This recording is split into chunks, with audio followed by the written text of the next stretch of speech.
जय गौ माता। मेरा एक पहले वीडियो था, उसमें मैंने आप सबसे अपील की थी कि पिछला जो अनुदान हमें वर्तमान जो अनुदान चल रहा है या उससे पिछला अनुदान था, उस समय एक आदेश जारी किया था गोपालन विभाग ने कि आप सभी गौशालाएं अपने अपनी कार्यकारिणी सहकारी समिति से अपडेट करवाकर अपलोड करें। और समय कम था, इसलिए हमने विभाग से बात की। विभाग से बात करने के बाद में हमारे डायरेक्टर ने हमें कहा, सचिव ने हमें कहा कि हम आपको अगले 6 महीने का समय देते हैं, उसमें आप अपनी कार्यकारिणी को अपडेट करवाएं और उसको अपलोड करें। विभाग का भी कहना सही था कि अगर आपकी कार्यकारिणी अपडेट नहीं है और वो सहकारी समिति से भी अपडेट नहीं है तो आपको अनुदान मिलने में समस्या खड़ी हो सकती है, और अपडेट ना होने के कारण से आप लेन देन भी जो करते हैं बैंकों से, वो भी आपका उसमें बाधित हो सकते हैं। इसलिए कार्यकारिणी को अपडेट करवाना बहुत जरूरी था। अब फिर से वापिस सरकार ने आदेश जारी किया है अभी 31/7 को कि जिनकी कार्यकारिणी अपडेट है वो अपनी कार्यकारिणी को गोपालन विभाग में अपडेट करवाएं, और जिन्होंने कार्यकारिणी अब तक सहकारी समिति में अपडेट नहीं करवाई है तो वो सहकारी समिति में अपडेट करवाएं और उसकी सत्यापित प्रतिलिपि विभाग में गोपालन में देवें, ताकि आपकी जो वर्तमान अपडेट कार्यकारिणी है वो उसको गोपालन विभाग में अपलोड हो सके। और उसके लिए यह भी एक निर्देश में कहा गया है कि यदि ऐसा नहीं होता है तो अनुदान से भी गौशाला को वंचित होना पड़ सकता है। यह अभी का आदेश है। गौशाला के विषय में मैं जो कार्यकारिणी अपडेट करनी है उसके विषय में थोड़ी सी जानकारी दे दूं आपको। जिन गौशालाओं का सहकारी समिति में 1958 के अंतर्गत, 1860 के अंतर्गत और 1920 के अंतर्गत पंजीकरण है, 1928 के अंतर्गत पंजीकरण है, वो सभी संस्थाएं सहकारी समिति से पंजीकृत हैं। तो वो जो किसी की संस्था 1980 में पंजीकृत है, कोई 10 साल से पंजीकृत है, कोई 20 साल से पंजीकृत है, किसी के 60 साल हो गए पंजीकरण हुए, उन सभी संस्थाओं को अपनी कार्यकारिणी को अपडेट करना है। होता क्या है कि हम लोग अपनी जो आंतरिक बैठक बुलाकर हमारे मिनट रजिस्टर में तो उसको अपडेट कर देते हैं, परंतु उस कार्यकारिणी को हम लोग विभाग में सहकारी समिति के अंदर अपडेट नहीं करवाते। और पहले तो क्या था कि सारा काम ऑफलाइन था, आपको अपना रिकॉर्ड बनाना था, कंप्लीट जितने साल तक आपने नहीं दिए वो सारा रिकॉर्ड अपलोड कराते थे, ऑफलाइन था। इसका जो विशेष नियम है, आपकी गौशाला का मान लीजिए विधान में 2 वर्ष का चुनाव है, तो 2 वर्ष का चुनाव है तो आपको प्रत्येक 2 वर्ष में आपको चुनाव करवाने अनिवार्य है। और चाहे आपका चुनाव होता है या नहीं होता है, सहकारी समिति का नियम है हर वर्ष 14 जनवरी तक आपको अपनी कार्यकारिणी की सत्यापित प्रतिलिपि विभाग में सहकारी समिति में देनी पड़ती है। और आप उसमें एक पत्र लिखना पड़ता है आपको, सहमति लेकर आम सभा की, कि हमारी कार्यकारिणी में कोई भी परिवर्तन नहीं है, कोई भी व्यक्ति कोई खत्म नहीं हुआ है, किसी ने सदस्यता नहीं छोड़ी है, ये हमें लिख कर देना पड़ता है। परंतु हम ऐसा कुछ भी नहीं करते। और मेरा यहां तक मानना है, राजस्थान की ऐसी अधिकांश गौशालाएं हैं जिनकी कार्यकारिणी कभी अपडेट हुई नहीं।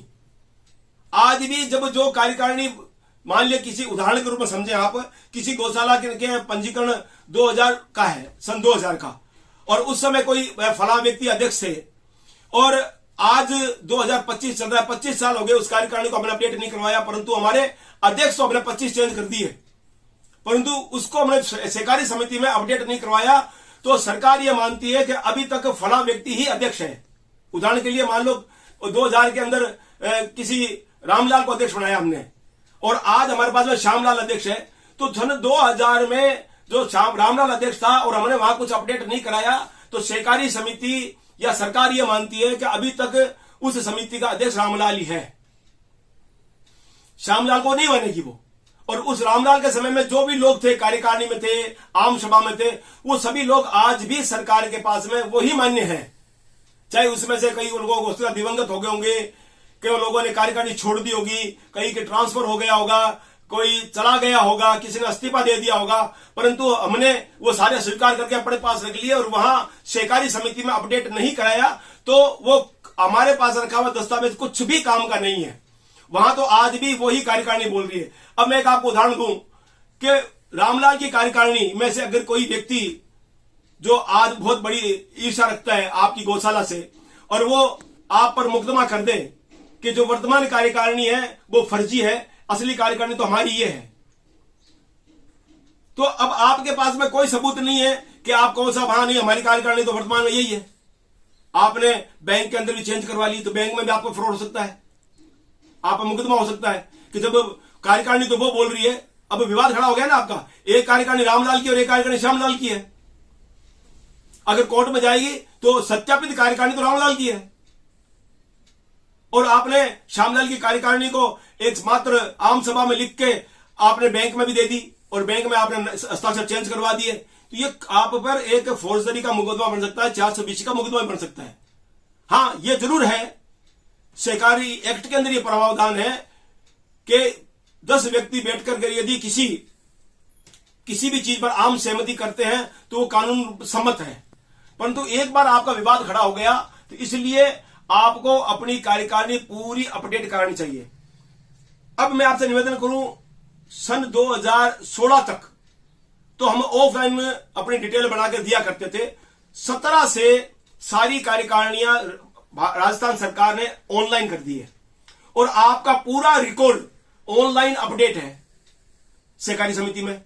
जब पूरा रिकॉर्ड ऑनलाइन अपडेट है सहकारी समिति में तो अब होगा क्या, आप ऑफलाइन जब आप तैयार करोगे तो आपके वहां पर अगर मान लो आज श्यामलाल की कार्यकारिणी है और सरकार ने जो रिकॉर्ड अपडेट किया वो रामलाल का किया है, और अब आप श्यामलाल की कार्यकारिणी अपडेट करोगे तो वो पूछेंगे भाई रामलाल जी कहां गए, हम श्यामलाल जी अपडेट नहीं करेंगे। तो अब करना क्या होगा, आपको पहले रामलाल के समय में जितने भी लोग थे और जो भी आज जीवित हैं उनकी पूरी कार्यकारिणी को आपको अपनी आधार कार्ड से और जन आधार कार्ड से उसको अपडेट करवाना पड़ेगा। पहले तो पुरानी कार्यकारिणी अपडेट होगी, उसके बाद में आपके पिछले 25 साल के चुनाव होंगे, उसका पूरा रिकॉर्ड तैयार होगा और वो पूरा रिकॉर्ड आपका ऑनलाइन अब चढ़ेगा। उसके बाद में आपकी नई कार्यकारिणी श्यामलाल की कार्यकारिणी वहां काम आएगी। उसके लिए आपको कोई एक्सपर्ट ढूंढना पड़ेगा और उससे ये पूरा कार्य आपको करवाना पड़ेगा। अगर आप पूरा रिकॉर्ड जमा नहीं कराते हो तो आपकी श्यामलाल की कार्यकारिणी वहां अपडेट नहीं हो पाएगी, ये आप मान के चले। जिन गौशालाओं ने 2017 के बाद पंजीकरण करवाया है तो उनकी कार्यकारिणी वहां अपडेट है, परंतु आपने जब नए चुनाव करवा लिए तो आपका दायित्व था उस नए चुनाव को भी वहां अपडेट करवाना। यदि आपने नहीं करवाया है तो आपकी अभी भी जब उस समय जो मान लो मणिराम अध्यक्ष था तो आज भी वहां पर मणिराम अध्यक्ष है, अगर सुगनाराम अध्यक्ष आज बन गया है तो सुगनाराम को मान्य नहीं है। तो मेरा सबसे निवेदन है आप अति शीघ्र सहकारी समिति में ये कार्य संपन्न कराएं और ये सारा कार्य सरकार ने ऑनलाइन कर रखा है। सहकार ऐप पर इसको अपडेट करना है। कोई भी कंप्यूटर ऑपरेटर आपके गांव का ई मित्र वाला इस कार्य को कर सकता है और इसमें अगर और ज्यादा जानकारी चाहिए तो आप मुझे संपर्क करें। मैं आपको इसके जो प्रशिक्षित व्यक्ति हैं उनके नंबर दे दूंगा, उनसे चर्चा करके आप इस विषय को आगे बढ़ा सकते हैं और हम सब अति शीघ्र, आप ये मान लें एक हमें चैलेंज के रूप में इसको लेना है, इस कार्यकारिणी को पूरे राजस्थान में बनाने के लिए अगले 20 दिन में हमें अपनी कार्यकारिणी का टोटल डॉक्यूमेंट तैयार करके सहकारी विभाग में अपडेट करवाने हैं। अब आपको अपडेट क्या करना है यह मैं निवेदन कर दूं आपसे। जो संस्था बनी है, मान लो किसी संस्था 2000 में बनी है, ऑनलाइन से पहले की बात कर रहा हूं मैं, और तो वो संस्था का श्यामलाल मालिक है, रामलाल की संस्था थी, आज के टाइम पर अध्यक्ष श्यामलाल है। तो श्यामलाल के पास में उसके ओरिजिनल डॉक्यूमेंट चाहिए। ओरिजिनल डॉक्यूमेंट क्या होंगे, आपका ओरिजिनल सर्टिफिकेट, जो पंजीयन प्रमाण पत्र आपको सहकारी समिति से मिला है वो, ओरिजिनल विधान जो सहकारी समिति से आपको स्टाम्प लग कर मिला है वो दोनों यदि आपके पास में है तो ही आपकी कार्यकारिणी अपडेट हो पाएगी, अन्यथा नहीं हो पाएगी, वो आपको नहीं मानेंगे। तो उसके लिए भी एक रास्ता है। यदि आपके पास में ये चीजें खो गई है तो आप वर्तमान में एक 100 रुपए के स्टाम्प पे लिखकर इसकी एक सत्यापित प्रतिलिपि आप लेवें और आपकी जो रामलाल की कार्यकारिणी में जो पुराने मेंबर थे उसमें यदि अध्यक्ष सचिव में से कोई व्यक्ति आपके संपर्क में है, कोई है, तो उसके हाथ द्वारा ये एप्लीकेशन लगवाई जाए और उसकी सत्यापित प्रतिलिपि आप लेवें और उसके बाद में इसको अपडेट करवाएं। अन्यथा बिना सत्यापित प्रतिलिपि के यह माना जाएगा कि आपके पास में ओरिजिनल डॉक्यूमेंट ना होने के कारण से आप इसके वास्तविक रूप से इसके पदाधिकारी नहीं है, यह माना जाएगा। यदि खो गया है तो तुरंत प्रभाव से एक आपको एफआईआर भी हो सकता है करवानी पड़े आपको कि भाई हमारे डॉक्यूमेंट खो गए हैं, तो हमें डुप्लीकेट कॉपी उपलब्ध करवाई जाए, और 100 रुपए के स्टाम्प पे लिख के जो आपकी रामलाल की कार्यकारिणी का पुराना व्यक्ति आपके साथ में हो, उसके द्वारा वो एप्लीकेशन लगेगी। तो इस विषय में और विस्तार से जानने के लिए आप मुझे फोन कर सकते हैं। मेरा फोन नंबर है 94 140 38 704, 94 140 38 704, 94 140 38704। आप मुझसे बात करें, मैं आपको इस विषय के विशेषज्ञ का नंबर दे दूंगा, आप उनसे पूर्ण जानकारी लेवें, और अगले एक अभियान के रूप में राजस्थान की समस्त गौशालाएं जो पुरानी हैं, जिनकी कार्यकारिणी अब तक अपडेट नहीं हुई है, वो अपनी कार्यकारिणी को अपडेट करवाएं। अन्यथा अगला जो अनुदान है, जो 15 तारीख के बाद में कभी भी आदेश हो सकते हैं अनुदान आवेदन के, तो उस अनुदान में हम अपना अनुदान नहीं ले पाएंगे, कहीं ना कहीं ये चीज अड़ जाएगी। तो इसलिए आप इसको तुरंत प्रभाव से करें। जय गौ माता, जय गोपाल।